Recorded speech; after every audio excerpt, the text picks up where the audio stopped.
Kamdot Muvak, Nya Kelly Emulik. Greetings, my name is Kelly. Shamai Chuig, Anyanap Chugig Luis.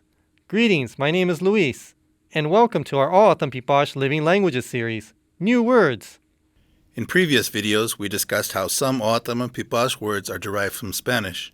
In this episode, we will be exploring another new way words are formed in Piipaash. Specifically, we'll be exploring how new nouns can be created from existing verbs. Every language has its own way of creating nouns from verbs. How is that done in Piipaash? There are several different ways to do this in Piipaash, but I'll share one of the simplest ways. In Piipaash, we have a prefix that can help change a verb into a noun. This prefix is nyim. This prefix is frequently used when creating words for things like a tool or some kind of gadget. Can you show us an example of how this prefix creates another word? Let's say I invent a new thing, or maybe I see someone using a device that I've never seen before, and there's no word for it in Piipaash. I have to call it something when I talk about it. So I might use a verb that refers to what you do with this thing. For example, if it's something you write or draw with, I would use the Piipaash verb hanyorum. Hanyorum means write or draw. The root of this verb is hanyor. I would then add the prefix nyim, and we end up with nyamanyor, which means something you write or draw with. In fact, nyamanyor is the Piipaash word for pencil, pen, or any kind of writing or drawing instrument. That's pretty cool. Can I try creating a word? Sure, give it a try. I'm still learning Piipaash, and I don't know the word for toy. I do know the verb for play is araoik, and I know that the verb root is araoi. That's right, all Piipaash verbs end with K or M. When you're creating a noun from a verb, however, you don't use these verb suffixes. They just get dropped. Okay, so if I add nyim to araoi, I end up with nyamaraoi. So would this word mean something you play with? Could I use this word to mean a toy? Yes, in fact, nyamaroi is the Piipaash word for a doll or toy. Sometimes you might hear it as ayu nyamaroi. Ayu is a word that means something, so ayu nyamaroi means something played with. Can you give us some more examples of words created using nyim? Sure, there are a number of examples. From the verb shmalum, which means open, we have the word ki, nyam shmal, meaning the thing for opening. From the verb hakwetum, which means tap on something with a stick, we have the word nyamakwet, which is usually translated as drum. However, Piipaash did not use skin drums like most people imagine when they hear the word drum.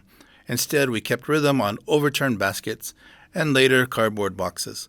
These items have their own names in our language, but when we use them in this way for songs, they are called nyamakwet.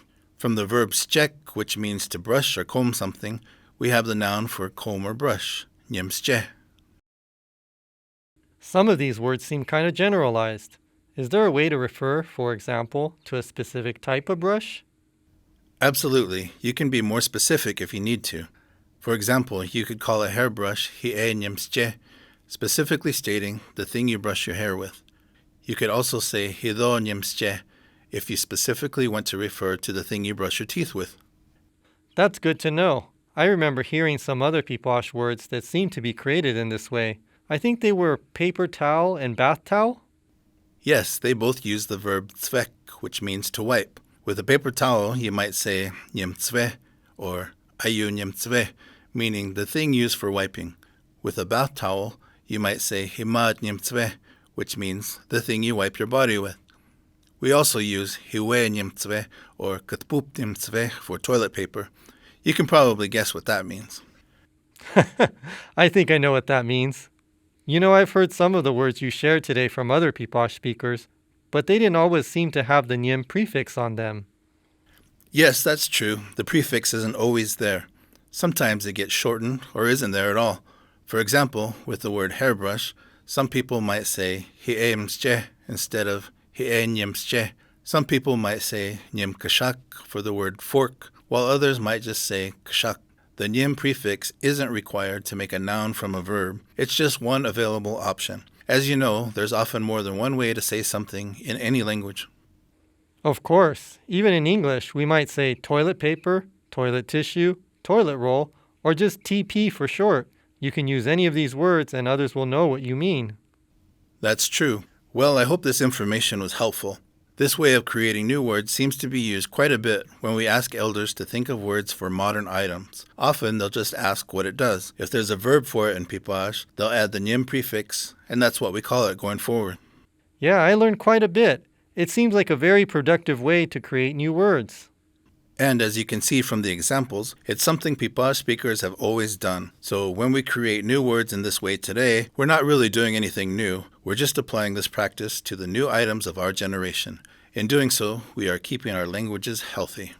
We hope you enjoyed this episode of New Words and tune in for more episodes. Tova pomniej! Niudencha.